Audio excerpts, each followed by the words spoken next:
జనాభా సిద్ధాంతాలను మనం 3 చూసామండి. సాంప్రదాయ జనాభా సిద్ధాంతం మాల్తస్ గారు, మరి అభిలషణీయ జనాభా సిద్ధాంతం ఎడ్విన్ కానిన్, మరి అదేవిధంగా జనాభా పరిణామ సిద్ధాంతం థామ్సన్ అండ్ నొటెస్టన్. మరి ముందు క్లాసులో మనం చూసేటప్పుడు ఈ జనాభా భూమిపై పుట్టే ప్రతి బిడ్డ ఆర్థికంగా నరకాన్ని సృష్టించిన వాడు అవుతాడు, అందువలన జనాభా అనేది ఒక అధిక సమస్య. సో పెరిగిన జనాభాకు తగ్గట్టుగా ఆహార ధాన్యాలు లేకపోవడం వలన ఈరోజు ఆహార ధాన్యాల కొరత, ఈ వ్యవసాయ రంగం ఎప్పుడైతే వెనుకబడుతనం గురైందో దీనివలన గుణశ్రేణిలో పెరుగుతున్న జనాభా పెరుగుదలకి అంకశ్రేణిలో పెరుగుతున్న ఈ ఆహార ధాన్యాలు అనేవి సరిపోక పేదరికం పెరిగిపోతుంది. మరి అదేవిధంగా పెరిగిన జనాభాకు తగ్గట్టుగా ఉపాధి అవకాశాలు లేకపోవడం వల్ల నిరుద్యోగం పెరుగుతుంది. సో ప్రపంచంలోనే ఇప్పుడు అతిపెద్ద సమస్యలు ఏంటంటే పేదరికం, నిరుద్యోగమే. ఎప్పటికి కూడా అవే సమస్యలు. ఈరోజు ఐక్యరాజ్య సమితికి సంబంధించిన SDG goals, sustainable development goals ఏవైతే ఉన్నాయో 2015 నుంచి 2030 మధ్య, ఈ 2030 నాటికి సాధించాల్సిన లక్ష్యాల్లో ప్రప్రథమైనది పేదరికాన్ని ఏ రూపంలో లేకుండా చేయడం. కారణం ఏంటంటే ఈ జనాభా అనేది అధిక సమస్యగా చాలా వరకు ఆఫ్రికన్ దేశాలు కానివ్వండి, మరి లాటిన్ అమెరికా దేశాలు కానివ్వండి, మధ్య ఆసియా దేశాలు కానివ్వండి, దక్షిణాసియా లేదా తూర్పాసియా దేశాలు కానివ్వండి, ఇవన్నీ జనాభాని ఇప్పటికీ కూడా అధిక సమస్యగానే భావిస్తున్నాయి. అయితే ఎడ్విన్ కానిన్ గారు ఏమని చెప్పారంటే అభిలషణీయ జనాభా సిద్ధాంతం అని చెప్పారని చెప్పాం. అభిలషణీయ జనాభా సిద్ధాంతం అంటే భూమిపై పుట్టే ప్రతి బిడ్డని అభివృద్ధికి కారకడగా మనం ఉపయోగించుకుంటే వాడి వలన ఆ దేశానికి వస్తు సేవలు ఆటోమేటిక్గా అందిస్తే ఆ వచ్చిన వాడు ఆ దేశానికి అభివృద్ధికి కారకడవుతాడు. ఈ విధంగా చైనా దేశం అభిలషణీయ జనాభా సిద్ధాంతాన్ని బాగా ఉపయోగించుకుందని చెప్పాం. At the same time Asia ఖండంలోనే ప్రపంచంలో చూసేటప్పుడు అత్యధిక జనాభా గల దేశాలు చైనా, భారత్ రెండు ఆసియా ఖండంలో ఉన్నాయి. ఆ చైనా ఏమో ఉన్న జనాభాకి మంచి ఉపాధి అవకాశాలు, మంచి విద్య, మంచి ఏవైతే స్కిల్స్ ఉన్నాయో వీటన్నింటినీ అందించి వారిని పూర్తి స్థాయిలో ఆ దేశానికి అభివృద్ధికి కారకంగా ఉపయోగించుకుంటున్నాయి. మరి అట్ ద సేమ్ టైం పక్కన ఉన్న భారతదేశం ఈ యొక్క మాల్తస్ గారి ఏదైతే సిద్ధాంతం ఉందో, ఈ మాల్తస్ యొక్క సాంప్రదాయ జనాభా సిద్ధాంతం ప్రకారం భూమిపై పుట్టే ప్రతి బిడ్డ ఆర్థికంగా నరకాన్ని సృష్టించిన వాడవుతాడు. అంటే మన దేశంలో జనాభాని అధిక సమస్యగా, నిరుద్యోగానికి కారణంగా, పేదరికానికి కారణంగా మనం చూస్తున్నాం. మరి ఎప్పుడైతే ఈ జనాభా డివిడెండ్ అని చెప్పాం, అభిలషణీయ స్థాయిలో మన దేశంలో ఉండే ఉత్పాదక సామర్థ్యం గల వర్గం ఏదైతే ఉందో దీన్ని మనం ఉపయోగించుకున్నామో అప్పుడు మన దేశ ఆర్థిక వ్యవస్థ ప్రపంచ స్థాయి ఆర్థిక వ్యవస్థ పోటీ పడుతుంది. మరి త్వరలో అవకాశాలు కూడా ఉన్నాయని చెప్పాం. ఎందుకంటే ప్రస్తుతం ప్రపంచంలో జనాభా డివిడెండ్, ఉత్పాదక సామర్థ్యం గల యువత, పనిచేసే సామర్థ్యం గల యువత ఉండే దేశం, అత్యధిక జనాభా, అత్యంత సామర్థ్యం గల వర్గం ఏదైతే ఉందో ఈ జనాభా డివిడెండ్ ప్రపంచంలో ఎక్కువ దేశం భారతదేశం. మొన్నటి వరకు చైనా ఉండేది. చైనాలో వృద్ధుల జనాభా పెరగడం, అందువలన మన దేశం దానికి ముందుగా వెళ్ళే అవకాశాలు ఉన్నాయి. కనుక మరి మన దేశం త్వరలో ప్రపంచ ఆర్థిక వ్యవస్థలో ఒక కొత్త మార్పును సృష్టించే అవకాశాలు ఉన్నాయి. మరి దానికోసం చర్చిద్దాం. మరి ఈరోజు జనాభా పరిణామ సిద్ధాంతం చెప్పాను, థామ్సన్ అండ్ నొటెస్టన్. వీళ్ళు ఏం చెప్పారంటే థామ్సన్, నొటెస్టన్ జనాభా పరిణామ సిద్ధాంతం ప్రకారం ప్రపంచవ్యాప్తంగా మరియు భారతదేశం, ఎందుకంటే మనది ప్రపంచ ఆర్థిక వ్యవస్థ మనకు సంబంధం లేదు కనుక భారతదేశ ఆర్థిక వ్యవస్థలో జనాభా పరిణామం 4 దశల్లో జరిగింది. ఈ 4 దశల్లో వీళ్ళు తీసుకున్నది ఏంటంటే జనన మరణ రేటు. మరి జనాభా పెరుగుదల తగ్గుదల అనేది జనన మరణ రేట్లపైన ఆధారపడి ఉంటుంది. ఈ జననాల రేటు, మరణాల రేటు ఏ విధంగా ఉంది, పెరిగిందా తగ్గిందా, దాన్ని బట్టే ఆ దశల్లో ఆ జనాభా పరిణామం ఆధారపడి ఉంటుంది. అందుకే జనన మరణ రేట్ని తీసుకున్నారు. అట్ ద సేమ్ టైం వీళ్ళు తీసుకున్నది ఏంటంటే ఆ యొక్క దశలో ఆర్థిక వ్యవస్థ ఏ విధంగా ఉంది చూడండి సార్. థామ్సన్, నొటెస్టన్ అనేవారు ఏం చేస్తారంటే జనన మరణ రేటు మరియు ఆ యొక్క ఏదైతే దశ ఉందో ఆ దశలో ఆర్థిక వ్యవస్థ స్వరూపం ఆ దేశంలో ఏ విధంగా ఉంది అని తీసుకుని జనాభా పరిణామ సిద్ధాంతాన్ని రచించారండి. మరి 4 దశలని చెప్పాం. 1921కు ముందు మొదటి దశ అని చెప్పాం. మొదటి దశ ఓకే, ఇది భారతదేశంలో 1921 సంవత్సరానికి ముందు. ఈ 1921 ఎందుకు తీసుకున్నారో కూడా చెప్తాను. రెండవ దశ గురించి చెప్పాం 1921 నుంచి 51. మరి మూడవ దశ 1951 నుంచి 81. నాలుగవ దశ 1981 నుంచి ప్రారంభమై ప్రస్తుతం వరకు. ఇలా ఈ 4 దశల్లో మన దేశంలో జనన మరణ రేటు ఏ విధంగా ఉంది, మన దేశ ఆర్థిక వ్యవస్థ ఆ దశల్లో ఏ విధంగా ఉన్నది అని చెప్పేసి ఈ జనాభా పరిణామ సిద్ధాంతాన్ని థామ్సన్ అండ్ నోటెస్ట్ అని చెప్పడం జరిగింది. ఓకే సార్, చూద్దాం. మరి అడగొచ్చు, ఏ విధంగా అడుగుతాడంటే భారతదేశంలో థామ్సన్ అండ్ నోటెస్ట్ ప్రకారం జనాభా పరిణామ సిద్ధాంతంలో మొదటి దశ ఈ క్రింది వాణిలో ఏ విధంగా ఉన్నది? టైం పీరియడ్ అడగచ్చు. 1921 ముందు అంటే జనాభా లెక్కింపులు జరిగిన నుంచి 1921 వరకు కూడా 1921 ముందంతా కూడా జనాభా పరిణామ దశలో మొదటి దశగానే చెప్పాలి. మరి మొదటి దశలో ఈ థామ్సన్ నోటెస్ట్ ప్రకారం ఏమని చెప్పారంటే చూడండి సార్, జనన మరణ రేటు. సో జనన రేటు అలాగే మరణ rate sir most important. Crude birth rate, crude death rate పైన ఖచ్చితంగా బిట్టు వచ్చి తీరుతుందండి ఎకానమీలో. మరి అక్కడ మన సర్వే ఓరియంటెడ్ చూద్దాం. ఇక్కడ జస్ట్ జనన రేట్ అంటే ఏంటంటే జనాభా లెక్కింపు 10 సంవత్సరాల వరకు మనం చేసుకుంటాం కనుక ఈ 10 సంవత్సరాల వారీగా 10 సంవత్సరాల్లో ఎంతైతే జననాలు వచ్చాయో అది మన జనన రేటు, 10 సంవత్సరాల్లో ఎన్నైతే మరణాలు వచ్చాయో అది మరణ రేటు. మరి వచ్చిన జనన రేట్ని 10తో భాగిస్తే వార్షిక సంవత్సర రేటు కూడా వస్తుంది. చూద్దాం వాటి కోసం. జనన రేట్ అంటే జననాలు ఎలా ఉన్నాయి, మరణ రేట్ అంటే మరణాలు ఎలా ఉన్నాయి, ఈ దశాబ్దం కాలంలో ఏ విధంగా ఉన్నాయి. అయితే మనం 1921 మొత్తానికి ముందుగా ఎలా ఉన్నాయని చూసుకోవాలి. అట్ ద సేమ్ టైం ఆర్థిక వ్యవస్థ స్వరూపం అనేది ఆ యొక్క 1921 ముందు ఈ యొక్క మొదటి దశలో ఏ విధంగా ఉంది. మోస్ట్ ఇంపార్టెంట్ సార్, అడిగే అవకాశం ఉందో చూడండి. జనన రేటు ఏ విధంగా ఉంది, మరణ రేటు ఏ విధంగా ఉంది. ఫస్ట్ ఆఫ్ ఆల్ 1921 ముందంట జనన రేటు అత్యధికంగా ఉంది. మరణ రేటు కూడా అత్యధికంగానే ఉంది. మరి ఆర్థిక వ్యవస్థ స్వరూపం ఎలా ఉందంటే అత్యధిక పేదరికం. ఆర్థిక వ్యవస్థ అనేది చాలా తక్కువ ఆర్థిక వ్యవస్థ అనేది పేద దేశాలతో ఏదైతే ఉందో ఆ విధంగానే ఉండేది 1921 ముందు. అంటే ఆర్థిక వ్యవస్థ అనేది పూర్తి స్థాయిలో ఆర్థిక వ్యవస్థ అనేది మనకి ఎలా ఉంది సార్ అంటే ఆర్థిక వ్యవస్థ పూర్తి స్థాయి పేదరికపు ఆర్థిక వ్యవస్థగానే ఉంది. లో ఎకనామికల్ డెవలప్మెంట్ కంట్రీగానే ఉంది. ఎల్ఈడి లో ఎకనామికల్ డెవలప్మెంట్ కంట్రీ. ఆర్థిక వ్యవస్థ అనేది చాలా పేద దేశ ఆర్థిక వ్యవస్థగానే ఉన్నది 1921 ముందు. మరి ఎటువంటి మార్పులు జరగడానికి కారణం ఏంటి? ఒకటి, జనన రేటు అత్యధికంగా ఉండడానికి కారణం ఏంటి? మరణ రేటు అత్యధికంగా ఉండడానికి కారణం ఏంటి? మరి ఆర్థిక వ్యవస్థ లో ఎకనామికల్ డెవలప్మెంట్ కంట్రీగా ఉండడానికి కారణం బ్రిటిష్ వారు మన దేశ సంపదను తీసుకువెళ్ళిపోయారు. మరి పూర్తిగా వ్యవసాయ రంగం పైన ఆధారపడిన ఆర్థిక వ్యవస్థ, పరిశ్రమ రంగం లేదు, వ్యవసాయ రంగం. మరి బ్రిటిష్ వారు నీటిపారుదల సౌకర్యాలు కల్పించలేకపోవడం కానివ్వండి, ఆర్థిక వ్యవస్థలో ఉండే వ్యవసాయ రంగానికి వాణిజ్య పంటకు మాత్రమే వాళ్ళు అవకాశం ఇచ్చి ఆహార ధాన్యాలు కూడా పండించలేని పరిస్థితి వల్ల కరువులు కూడా సంబంధించిన పరిస్థితి మనం చూసాం. మరి అదేవిధంగా వ్యవసాయ రంగాన్ని నిర్లక్ష్యం చేయడం, మరి మన భారతదేశం సహజంగానే ఋతుపవనాలపై ఆధారపడడం, నీటిపారుదల సౌకర్యం లేకపోవడం, పంటలు సరిగా పండకపోవడం, గ్రామీణ ఆర్థిక వ్యవస్థలో అందరూ కూడా వ్యవసాయంపై ఆధారపడడం వల్ల ఈ పంటలు సరిగా పండక ఆర్థిక వ్యవస్థ పరిపూర్ణంగా పేదరికపు ఆర్థిక వ్యవస్థగానే ఉన్నది. ఓకేనండి, సరే. మరి జనన రేటు ఎక్కువగా ఉండడానికి కారణం ఏంటంటే ఒకటండి, మూఢనమ్మకాలు, మూఢ విశ్వాసాలు, నిరక్షరాస్యత. మూఢనమ్మకాలు ఎక్కువగా ఉండేవి, మూఢత్వాలు ఎక్కువగా ఉండేవి, నిరక్షరాస్యత ఎక్కువ ఉండేది. ఇంకో విషయం, ఇంకా మనం ప్రధానంగా చూస్తే జనన రేటు ఎక్కువగా ఉండడానికి కారణం మరణ రేటు ఎక్కువగా ఉండడం కూడా కారణం అంట. అది ఎలాగా? జనన రేటు ఎక్కువగా ఉండడానికి మరణ రేటు ఎక్కువగా ఎలా కారణం అంటే ఒక కుటుంబంలో 3 పిల్లలు పుట్టారండి. మరి ఆ సమయంలో వైద్య సదుపాయాల కొరత 1921 ముందు అసలు ఆరోగ్య పరిస్థితులు ఉండేవి కాదు. గ్రామీణ ప్రాంతం వాసులు వ్యవసాయ రంగంలో ఉండేటప్పుడు పాము కాట్లు, కీటకాలు, వైరల్ వ్యాధులు వచ్చేవి. చిన్నపిల్లలకి అసలు ఇప్పుడంటే చిన్నపిల్లలకి మనం హాస్పిటల్ తీసుకొచ్చి ఇంక్యుబేటర్ పెట్టి ఎన్నో రకాలుగా కాపాడుకుంటున్నాం. మరి ఆ రోజుల్లో భ్రూణంలో చనిపోయేవారు. మరి ఆ రోజుల్లో ఈరోజు వైద్య సదుపాయాలు చాలా అద్భుతంగా ఉండడం వలన పిల్లవాడిని శస్త్రచికిత్స చేసైనా బయటికి తీస్తున్నాం, వెంటనే ఇంక్యుబేటర్లో పెడుతున్నాం, పూర్తి సంరక్షణ. అప్పుడులో ఉండేది కాదు. మంత్రస్నానంలో పురుడు పోసేవారు. పుట్టిన వెంటనే మెటర్నిటీ మోర్టాలిటీ రేట్, పుట్టిన వెంటనే తల్లి పిల్ల కూడా చచ్చిపోయే పరిస్థితులు ఉండేవి. సో వైద్య సదుపాయాలు సరిగా లేకపోవడం వలన పుట్టిన వెంటనే పిల్లలు చనిపోయేవారు. శిశు మరణాల రేటు ఎక్కువ ఉండేది, ప్రసూతి మరణాల రేటు ఎక్కువ ఉండేది. మరి అదేవిధంగా చూసుకున్నట్టయితే శిశువు పుట్టిన వెంటనే భ్రూణం నుంచి బయటకు వచ్చిన వెంటనే ఆ వాతావరణ పరిస్థితులు సరిగా లేక మరి అప్పటికప్పుడు వైద్య సదుపాయాలు అందక చనిపోయేవారు. నెక్స్ట్, ఒకవేళ ఈ పిల్లలు పెరిగారనుకోండి, 4-5 సంవత్సరాలకు వచ్చేసరికి ఏదో ఒక వ్యాధితో, పోలియోతోనో ఇంకేదో మసూచినో లేదా వైరల్ వ్యాధితోనో చనిపోయేవారు. రవాణా సదుపాయాలు ఉండేవి కాదండి.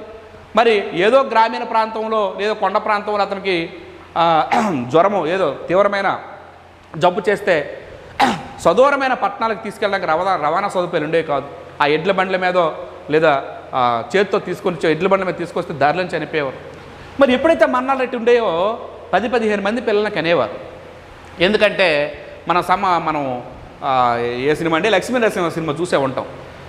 మరి అక్కడ వాళ్ళ నాన్నగారు ఒక డైలాగు చెప్తుంటారు, పుట్టినవాడు పుట్టినట్టునే చచ్చిపోతుంటే చివరగా పుట్టినవాడికి మొక్కు మరీ పెట్టాడు లక్ష్మీ నరసింహ అని. ఎందుకంటే పుట్టినవాళ్ళు పుట్టినట్టే చనిపోతున్నారు కనుక 7వ వాడికి లక్ష్మీ నరసింహ అని పేరు పెట్టాడు. మరి అప్పుడులో అలా మరణాలు ఉండే కనుక ఈరోజు 10 మందిని కంటే అందులో ఒకరిద్దరైనా బతుకుతారు కదా. ఒకవేళ అదృష్టశాలతో అన్ని రకాల సదుపాయాలు ఉంటే 10 మంది బతికేసేవారు. ఆ విధంగా జనాభా పెరిగేది, ఆ విధంగా మరణాలు పెరిగాయి. ఒకేసారి మరణ రేటు కారణాలు చెప్పాం. మరణ రేటు కారణాలు ఏంటంటే వైద్య సదుపాయాల కొరత విపరీతంగా ఉండేది, రవాణా సదుపాయాలు అనేవి అస్సలు లేవు, ప్రాథమిక ఆరోగ్య కేంద్రాలు లేవు, జిల్లా కేంద్ర ఆసుపత్రులు లేవు. మరి అదేవిధంగా చూస్తే ఇంకా మరణ రేటు పెరగడానికి కారణం ఏంటంటే వైరల్ వ్యాధులు విపరీతంగా ఉండేవి, వాటికి మందులే ఉండేవి కాదు. ఏమంటే ఈరోజు ప్రపంచం ఎంతో వైద్య విజ్ఞానంలో అభివృద్ధి చెందినప్పటికీ కరోనాకి వ్యాక్సిన్ కనుక్కోవడానికి ఎంత సమయం పట్టింది. మరి ఆ సమయంలో అసలు అభివృద్ధి చెందిన దేశాల్లోనే వైద్య సదుపాయాలు సరిగా ఉండేవి కాదు. ప్లేగ్ వ్యాధి వచ్చి ప్రపంచం మొత్తాన్ని నాశనం చేస్తున్న రోజులు కూడా మనం చూసాం. ఎన్నో రకాల కొత్త వ్యాధులు, ఈ వ్యాధులన్నిటికీ కూడా వీళ్ళు చనిపోయేవారు. రవాణా సదుపాయం లేకపోవడం వల్ల ఆసుపత్రులకు తీసుకెళ్ళిన పరిస్థితి, అలాగే ఆరోగ్య సిబ్బంది కూడా ఉండలేకపోయారు. ప్రభుత్వం కూడా వైద్యం పైన ఖర్చు చేయలేని పరిస్థితి, ఎందుకంటే పేద ఆర్థిక వ్యవస్థ, అందులో బ్రిటిష్ వారి పరిపాలన మనం ఉన్నాం కనుక వారు మనల్ని అసలు పట్టించుకోలేని పరిస్థితి. ఇన్ని కారణాల వల్ల మరణాల రేటు విపరీతంగా ఉండేది. మరణాల రేటు ఎక్కువ ఉండడం వల్ల జనాలు వీరు విపరీతంగా పెంచేసేవారు. మూఢనమ్మకాలు, మూఢ విశ్వాసాలు, నిరక్షరాస్యత, ఓకేనండి, ఆచార సాంప్రదాయాలు. మరి ఇంకో విషయం కూడా ఉందండి జనాలను పెరగడానికి. ఆ రోజుల్లో తల్లిదండ్రులు ఎలా భావించేవారంటే ఒక కుటుంబంలో ఎక్కువ మంది సంతానం ఉంటే అధిక సంతానాన్ని ఆస్తిగా భావించేవారు. 10 మంది కొడుకులు ఉన్నారనుకోండి, నెలకొకటి దగ్గర ఉన్నా సరే నా జీవితం అయిపోద్దనేవారు. లేదా ఏదైనా తగు వచ్చింది అనుకోండి, 10 మంది కుమారులు నా వైపు ఉన్నారు అని చెప్పేసి అధిక సంతానాన్ని ఆస్తిగా నా కొడుకులు 10 మంది ఉన్నారు రెండ్రా కొట్టుకుందాం అనేవారు. ఆ విధంగా మన కాలంలో కూడా మనం చూసాం. కానీ ఆ సమయంలో ఇంకా ఎక్కువ ఉండేది. ఆ విధంగా కూడా జనన రేటు పెరిగింది. సో ఎప్పుడైతే జనన రేటు అత్యధికంగా ఉందో అదే స్థాయికి మరణ రేటు అత్యధికంగా ఉండడం వల్ల పుట్టిన వాళ్ళందరూ కూడా చనిపోతే ఇంకా జనాభా ఉంటుందండి. సో జనన రేటు విపరీతంగా ఉండేది, అట్ ద సేమ్ టైం మరణ రేటు విపరీతంగా ఉంది కనుక ఇక్కడ జనాభా పెరుగుదల లేదు, స్తబ్దతతో కూడిన జనాభా పెరుగుదల, స్టాగ్నేషన్, స్తబ్దతతో కూడిన జనాభా పెరుగుదల. అత్యధికంగా జనాభా రేటు, అత్యధికంగానే మరణ రేటు. అత్యధిక జనాభా పుట్టిన వాళ్ళు వెంటనే చనిపోతే మరి జనాభా పెరుగుదల ఎక్కడుంది? మరణ రేటు. అయితే ఇక్కడ 1921 దశానికి ముందే ఎందుకన్నారంటే చూడండి సార్, మోస్ట్ ఇంపార్టెంట్. 1911కి 1921కి మధ్య ఈ దశాబ్దాన్ని మనం పరిశీలిస్తే దీనే 1921 దశాబ్దం అంటాం. ఏదైతే ఉందో దాన్ని మనం 1921 దశాబ్దం అంటాం. ఈ దశాబ్దాన్ని మీ అందరికీ తెలిసిందే ద గ్రేట్ ఎకనామికల్ డ్రైన్, అంటే గొప్ప విభాజక సంవత్సరం. The great economical divide year, గొప్ప విభాజక సంవత్సరం అంటారండి. ఈ 1921ని గొప్ప విభాజక సంవత్సరం అనడానికి ప్రధాన కారణం ఏంటంటే 1881లో లార్డ్ రిప్పన్ జనాభా లెక్కలు చేపట్టి నుంచి ఇప్పటి వరకు ప్రతి దశాబ్దానికి పెరుగుతుంది. ఎప్పుడైనా 10 సంవత్సరాల తర్వాత ఈరోజు 102 కోట్లు ఉండేది 120 కోట్లకు వచ్చింది, ఇప్పుడు 140 కోట్లకు వెళ్తుంది. ఇలా పెరగాలి, కానీ ఒకే ఒక దశాబ్దం పెరగడం బదులు తగ్గింది. అందుకే దీన్ని గొప్ప విభాజక దశాబ్దంగా చెప్పారు. Most important. ఒక సివిల్ సర్వీస్ ఎగ్జామినేషన్, ఒక గ్రూప్ 1 ఎగ్జామినేషన్లు బిట్టిచ్చాడండి. 1921 దశాబ్దాన్ని గొప్ప విభాజక సంవత్సరంగా పేర్కోవడానికి కారణం ఏంటి అంటే దశాబ్దం ఎవరైనా చెప్పేస్తారు, ఎందుకంటే జనాభా తగ్గిందని. దానికి కారణం ఏంటి, అక్కడ జనాభా తగ్గడానికి కారణం ఏంటి అని అడిగారండి. కారణం ఏంటో తెలుసండి, అక్కడ ఆప్షన్లు ఎన్నున్నా సరే వైరల్ ఫీవర్స్, వైరల్ ప్లేగు వ్యాధి, మరి వైరల్ బ్యాక్టీరియా మరియు అదేవిధంగా ఇటువంటి విష జ్వరాలు, వీటి వలన జనాభా విపరీతంగా చనిపోయారు. అంటే 1911లో ఉన్న జనాభా కూడా 1921లో లేరు. ఎలా సార్ అంటే -0.03. ఇది గుర్తుంచుకోండి. దశాబ్దం జనాభా రేటు ఇప్పుడు పెరుగుదల పాజిటివ్లో ఉండాలి, కానీ ఇక్కడ మైనస్కి వచ్చేసింది, -0.03కి వచ్చేసింది. సో అందువలన జనాభా పెరుగుదల రేటు అనేది -0. ఇది కూడా గుర్తుంచుకోండి. అడగొచ్చు, గొప్ప విభాజక సంవత్సరంలో జనాభా పెరుగుదల రేటు రుణాత్మకం, ఓకే, ఎంత? -0.03. మరి దీన్ని గొప్ప విభాజక సంవత్సరం ఎందుకన్నారంటే జనాభా పెరగడానికి కూడా తగ్గింది. కారణం ఏంటి సార్ అంటే వైరల్ బ్యాక్టీరియా జ్వరాలు, విష జ్వరాలు, వైరల్ బ్యాక్టీరియా ఎఫెక్ట్స్ అన్ని వల్ల ఈ యొక్క జనాభా పెరుగు తగ్గింది. ఒక ఆర్థిక వ్యవస్థ ఏ విధంగా ఉంది సార్ అంటే థామ్సన్ టెస్ట్ ప్రకారం అల్ప ఆర్థిక వ్యవస్థ, లో ఎకనామికల్ డెవలప్మెంట్, అల్ప ఆర్థిక వ్యవస్థ. కారణం ఏంటంటే నీటిపారుదల సౌకర్యం లేకపోవడం, వ్యవసాయ రంగాన్ని బ్రిటిష్ వారు విస్మరించడం, వారికి కావాల్సిన వాణిజ్య ఉత్పత్తులపైన వారు చూపెట్టారు తప్ప ఆహార ధాన్యాలను పట్టించుకోలేని పరిస్థితి. సో అందరూ కూడా గ్రామీణ ప్రాంతంలో వ్యవసాయ రంగంపై ఆధారపడడం వలన ఇక్కడ ఆర్థిక వ్యవస్థ అత్యల్పంగా ఉంది. Okay sir. మరి నెక్స్ట్ మనం చూస్తే రెండవ దశ. మొదటి దశ చూసాం సార్. రెండవ దశ చూడ, మొదటి దశలో జనన రేటు అత్యధికం, మరణ రేటు అత్యధికం, రెండు అత్యధికాలే కనుక జనాభా పెరుగుదల లేదు, స్తబ్దతతో కూడినది. ఓకే. ఇంకా గొప్ప విభాజక సంవత్సరంలో మనం చెప్పుకున్నట్టయితే -0 చేరితే రుణాత్మకమైనది. ఓకే. మరి రెండవ దశకు వెళ్దాం సార్. రెండవ దశ జనాభా పెరుగుదలలో రెండవ దశ మనం చూస్తే 1921 నుంచి 51 స్వాతంత్రం వచ్చిన వరకు జరిగిన లెక్కలండి. స్వాతంత్రం అనంతరం మొట్టమొదటిసారిగా జనాభా లెక్కలు ఇప్పుడు జరిగాయంటే 1951. స్వాతంత్రం అనంతరం మొట్టమొదటిసారిగా సాధారణ ఎన్నికలు ఎప్పుడు జరిగాయంటే 1952. గుర్తుంచుకోండి. మొదటి సాధారణ ఎన్నికలు 52, స్వతంత్రం అనంతరం మొదటి జనాభా లెక్కలు 51. సో 21 నుంచి 51 మధ్యలో దశనే రెండవ దశ అని చెప్పడం జరిగింది. Most important. ఈ దశ పైన ఎగ్జామ్లో బిట్ ఖచ్చితంగా వచ్చి తీరుతుంది, నోట్ చేసుకోండి. Most important. ఈ బిట్ ఎలా వస్తుందని చెప్తాను, గుర్తుంచుకోండి. మరి థామ్సన్ టెస్ట్ ప్రకారము మనం చెప్పాం జనన రేటు, మరణ రేటు మరియు ఆర్థిక వ్యవస్థ. ఓకేనండి. జనన రేటు, మరణ రేటు, ఆర్థిక వ్యవస్థ ఈ మూడే. మరి జనన రేట్ ఎలా ఉంది సార్, మరణ రేట్ ఎలా ఉంది, మరి ఆర్థిక వ్యవస్థ చూడండి సార్. ఫ్రీడమ్ ఫైట్ 1927 నుంచి 51 వరకు, 1935 భారత ప్రభుత్వ చట్టం వచ్చింది, 1919 భారత ప్రభుత్వ చట్టం. ఈ చట్టంలో బ్రిటిష్ వారు చివరి దశలో మనకి మంచి మంచి చట్టాలు తీసుకొచ్చి మంచి సదుపాయాలు కల్పించారు. కొంచెం మెరుగ్గానే మన బ్రిటిష్ వారు అయితే భయపడ్డారు, ఈ స్వాతంత్ర ఈ దేశాన్ని వదిలేస్తుందని చెప్పేసి మనల్ని కొంచెం బాగానే డెవలప్ చేశారండి ఈ పీరియడ్లో. మరి జనన రేటుకి వచ్చేసరికి మాత్రం ఎట్టి పరిస్థితుల్లో జనన రేట్లో మార్పు లేదండి. అవే మూఢ విశ్వాసాలు, అవే నిరక్షరాస్యత, అదే సాంప్రదాయాలు. ఆటోమేటిక్గా జనన రేటు విపరీతంగానే అత్యధికంగానే ఉన్నది, పెరిగింది. జనన రేటు అత్యధికంగానే ఉన్నది. మరి జనన రేటు అత్యధికంగా ఉన్నది. కానీ ఇక్కడ మరణ రేటుకు వచ్చేసరికి ఏమైంది సార్ అంటే బ్రిటిష్ వారు ఆరోగ్య రంగం పైన దృష్టి పెట్టారండి. మొట్టమొదటిసారి ఆరోగ్య రంగం పైన బోర్ కమిటీ అని చెప్పి ఒక కమిటీ కూడా వేశారు. ఆరోగ్యం పైన, ఆరోగ్య విధానాలపైన బోర్ కమిటీ వేశారు. బ్రిటిష్ వారు ఆరోగ్య విధానాలపై వేసిన కమిటీ అంటే బోర్ కమిటీ. ఎందుకంటే మన స్వాతంత్ర సమర యోధులు ప్రతి ఐఎన్సీ సమావేశంలో నిలదీసి అడిగేసరికి ఆరోగ్యం పైన వాళ్ళు దృష్టి పెట్టారు.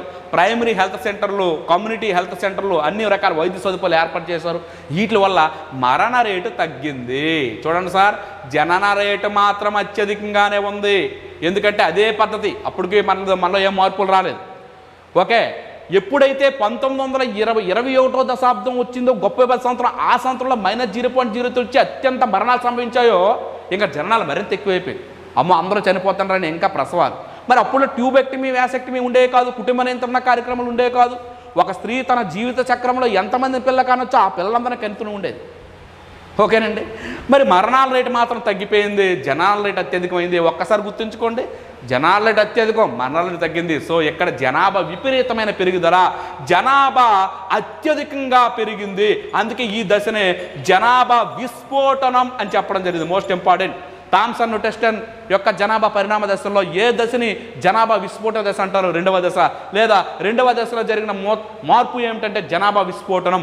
ఎందుకు సార్ అంటే జనన రేటు అత్యధికంగా ఉన్నది, మరణ రేటు తగ్గింది. ఎందుకంటే బ్రిటిష్ వారు ఆరోగ్య రంగం పైన దృష్టి పెట్టడం వలన. మరి అదేవిధంగా ఆర్థిక వ్యవస్థ కూడా కొంతవరకు మార్పు, ప్రజల యొక్క జీవన నాణ్యత పెరిగిందంట. ఆర్థిక వ్యవస్థలో ప్రజల జీవన నాణ్యత కొంతవరకు పెరిగింది అని చెప్పడం జరిగింది.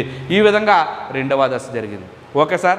మరి మూడవ దశకు వచ్చేసరికి స్వాతంత్రం అనంతరము మనము మూడవ దశలో ఇంకా అడుగుపెట్టామండి. స్వాతంత్రం అనంతరం 2 దశలుగా విభజించారు. ఇక్కడ చూసేద్దాం. మూడవ దశ 1951 నుంచి 81 వరకు. అట్ ద సేమ్ టైం 4వ దశ కూడా ఎక్కడ చూసేద్దాం. 4వ దశ 1981 నుంచి ప్రస్తుతం వరకు. ఏంటి సార్ చూద్దాం. చూడండి సార్, ఏమీ లేదు, పెద్ద మార్పులు ఏమి లేవు. మూడవ దశకు వచ్చేసరికి జనన రేటు ఎప్పుడైతే పెరిగిపోయిందో, జనాభా విస్ఫోటనం ఎప్పుడైతే పెరిగిపోయిందో, ఎంత జనాభా పెరుగుదలను చూసి మన నెహ్రూ గారు 1952లో ప్రపంచంలోనే తొలిసారిగా కుటుంబ నియంత్రణ కార్యక్రమాలు 1952 జాతీయ కుటుంబ నియంత్రణ కార్యక్రమాన్ని తీసుకొచ్చారు నెహ్రూ. Most important. భారతదేశానికి స్వాతంత్రం వచ్చిన వెంటనే తొలిసారిగా కుటుంబ నియంత్రణ కార్యక్రమాలు ఏ సంవత్సరంలో తీసుకొచ్చారు? చాలా ఇంపార్టెంట్ సార్. 1952కి చాలా ఉన్నాయి, చెప్పాను ఆల్రెడీ. జాతీయ అటవీ తీర్మానం 1952, మొదటిసారిగా సాధారణ ఎన్నికలు 1952, జాతీయ కుటుంబ నియంత్రణ కార్యక్రమాలు 1952, కమ్యూనిటీ డెవలప్మెంట్ ప్రాజెక్ట్ 1952, చాలా ఇంపార్టెంట్ 1952. ఓకేనండి. మరి కుటుంబ నియంత్రణ కార్యక్రమాలు తొలిసారిగా తీసుకొచ్చారు. ఎందుకంటే ఎంత జనాభా పెరిగిపోతుంది, జనాభా విస్ఫోటనం. మరి ఎందుకంటే 1951 జనాభా లెక్కల ప్రకారం భారతదేశ జనాభా 36 కోట్లు.